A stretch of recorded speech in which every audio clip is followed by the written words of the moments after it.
I have seen the media now, since the George Stephanopoulos interview, go into unbridled, unmitigated damage control, trying to claim that, they had no idea. Here's the problem for the media right now. One, they either knew and participated in a cover-up or they did not know. And somehow Big Mama 32875 and Mad Trucker Billy Bob 511 on Twitter knew with their anonymous accounts that Biden had dementia, as did 70% of the public, and the American press corps did not. Why is that? And the spin is somewhat outlandish on this. On September 22nd, 2018, Peter Baker in the New York Times wrote this: President Trump has not even taken office before critics who considered him dangerous began imagining how to get him out. One idea floated from the very start was the clause in the Constitution permitting the removal of a president deemed unfit to discharge his duties. 25th Amendment to the Constitution, Article 4, David Frum, a conservative author and former speechwriter for President George W. Bush, wrote presciently just 8 days after Mr. Trump's election in November 2016. There has been a lot of talk about it. Really, there's been a lot of talk about it. That's Peter Baker operating in the New York Times in September of 2018. And why is that relevant? Because Peter Baker has not written a thing about the 25th Amendment. In fact, this is Peter Baker's spin on July 5th. Varying treatment of Biden and Trump puts their parties in stark relief. One of America's political parties has a presidential candidate who is really old and showing it. The other has a presidential candidate who is a convicted felon, adjudicated sexual abuser, business fraudster, and self-described aspiring dictator for a day, and also really old. One of the parties is up in arms about its nominee and trying to figure out how to replace him at the last minute. The other is not. That's Peter Baker, who was willing a slightly more than a year, about a year and a half into the Trump administration, to consider the 25th Amendment. And here he's trying to hump Joe Biden's leg in the Democratic Party and say, oh, they're the superior party. Now, here's what happens. Brian Stelter, who is he's not a media critic. He's a media fanboy. I don't mean that disrespectfully. He's a nice guy. But he's not a critic of the media. He circles the wagons around the media and defends the media unless it's Fox News. He's willing to criticize Fox News, but then he defends everyone else in the media. He's like, oh, the media, they did nothing wrong here. They didn't cover for this. Surely they were surprised. But can't then answer the question of if they were that surprised, how were they surprised when no one else was? He went on Jim Sciutto's show on CNN, who was an Obama appointee, by the way. He worked in the Obama, not an appointee, he was an employee of the Obama administration, made his way to CNN, as so many Democrats do. And what I find notable is in the morning on July 5th, Peter Baker comes out with this spin in the New York Times, and it is promptly regurgitated by Brian on CNN. I think before the last week, voters were ahead of the media on this. What I mean is that voters had already decided, most voters, that Biden was too old to be president for 4 more years. Mm-hmm. But now the elite media is ahead of the Democratic base. The elite media, like The Economist, calling on Biden to resign. All this talk about a Kamala Harris presidency. Look, Jim, we may be in a world where we're going to have the first female president in the United States in a matter of weeks. That is not impossible. It seemed crazy maybe a couple of weeks ago before the debate. But we are now in an environment where there are a lot of possibilities. And I think that points to the asymmetry of these two parties, the Democrats and the Republicans. The Republicans are backing their convicted felon candidate to the hilt. Democrats are having a very active conversation about throwing their guy overboard. These two parties are so different. They're not the same. There's an asymmetry here. And you're seeing that in the media coverage as well, where liberal-leaning outlets are pressing for Biden to go because they believe that's the way to stop Trump. At the end of the day, this entire conversation about Biden is actually a conversation about Donald Trump. Well, for everything in the media, everything is a conversation about Donald Trump. They're obsessed with Donald Trump. But this is part of the problem, Brian. And I don't know that you'll see this video, but I hope you do. Here's part of the problem. No, it's not about Donald Trump, except you have made it about Donald Trump. You and members of the press. Peter Baker, whose views you just regurgitated on CNN on the same day he wrote the piece, have completely missed the fact so that you can make it about Donald Trump. You can make it about Donald Trump, not the rest of us. You can. Here's how. Because one party went through an open primary process with multiple candidates vying for the Republican nomination, and their voters chose Donald Trump. Joe Biden canceled primaries, refused to campaign in states that got ahead of him, and shut down any dissent.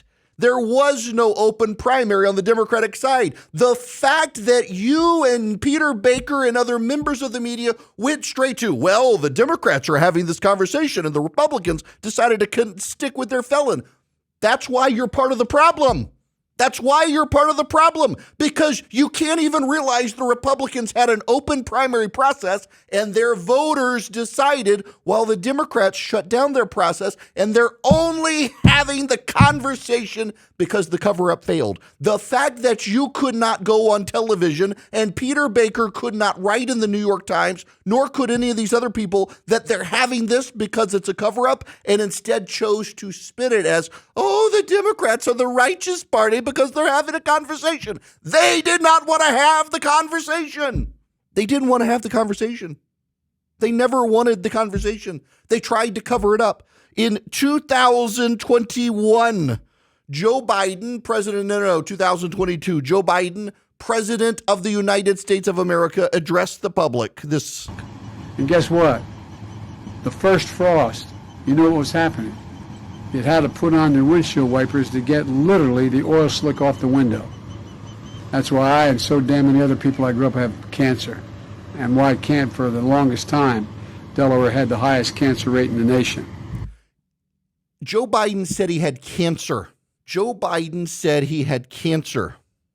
Now, let's see here. I want to see Peter Baker, New York Times, Biden, cancer. Does anything come up? No. I don't see it. No. I don't see coverage from Peter Baker writing about Joe Biden telling the world he had cancer. I don't see it.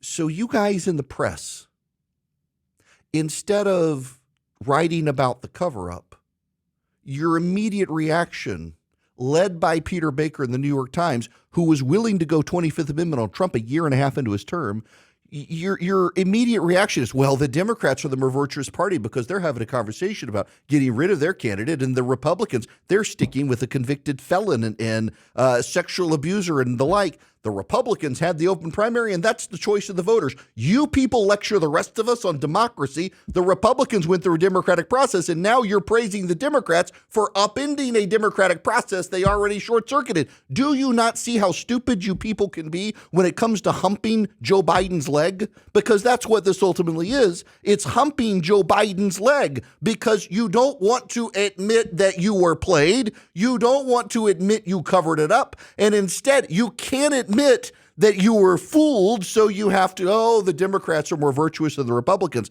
They're having this conversation. Pay no attention to the cover-up. And this gets back to the initial point. Were members of the media complicit in the cover-up? Or did members of the media get played? If they got played, let's, for the sake of argument, and I don't believe it, but for the sake of the argument, let's say they had the wool pulled over their eyes. They had no idea. Why is it that anonymous people on Twitter and social media and a majority of Americans have known this whole time something was not right, and you people in the press did not? Why? Can you answer that question? Can you offer that question? Because it showed up in the polls repeatedly. It's showed up in the polls constantly, and every time it's come up, you people in the press have been dismissive of it, and in many cases have tried to say the Republicans were taking things out of context when they weren't. In fact, a case in point, hey, Brian Selder, if you're listening, this is important. 2-3 weeks ago, there was a video of Joe Biden at a Juneteenth celebration, and he was frozen in place. And Republicans said, oh, my God, the president's frozen again. And the New York Times said the Republicans had taken that out of context. And this past week used the same damn video to show proof that Joe Biden has been out of it for a while. Can anybody, you explain that to me? Why did that happen? Instead of trying to hump the president's leg and the Democratic Party and defend it and say they're the more virtuous party because they're engaged in a conversation because their cover-up failed and you guys can't acknowledge that? This is a damning indictment on the American media. You guys gave the Democrats a pass on inflation, claiming it was transitory. You've been lecturing Americans with grocery prices up 20 to 30% that actually the economy is doing well. Even if they don't feel it, they should thank Joe Biden. You've given the Democrats a pass on illegal aliens killing Americans, saying actually Americans kill more people than illegal aliens. Tell that to Laken Riley. Oh, I'm sorry, you can't. She's dead. You people in the press have covered for the Democrats for all this time. And now you're circling the wagons around yourselves, defending yourselves, saying, we had no idea. We were fooled. And now there's a torrent of information flooding from the press. It turns out for 18 months to 24 months, people have been telling you guys stories saying off the record, off the record. And instead of having them off the record and just not doing anything, you guys still attacked Republicans for suggesting Joe Biden had dementia. You could have just kept your mouth shut at this point when you've had so many people. Look at Olivia Nuzzi in New Yorker, has this piece back in January. People were telling her, longtime friends of Joe Biden, he didn't recognize him. Carl Bernstein says 18 months ago, Democrats started telling him, members of the press, and I'm not throwing Olivia Nuzzi here, but other members of the press, I'm sure had the same thing happen. And what was the response? How dare Republicans say there's something wrong with Joe Biden? These are deep fakes, cheap fakes, taken out of context. No, y'all are the only people in America, you members of the media and those around Joe Biden. But I repeat myself, y'all are the only ones who've tried to claim there was nothing wrong with Joe Biden. Everyone else has known it. Either you participated in the cover-up or you're the biggest fools in America. In either way, there's a massive reputation hit for the American press corps, a massive reputation hit, because either you are too out to lunch to do your jobs right, or instead of speaking truth to power, you covered for the powerful because you wanted access and didn't want the other guy to be elected. And either way, it's a damning indictment on the American press corps.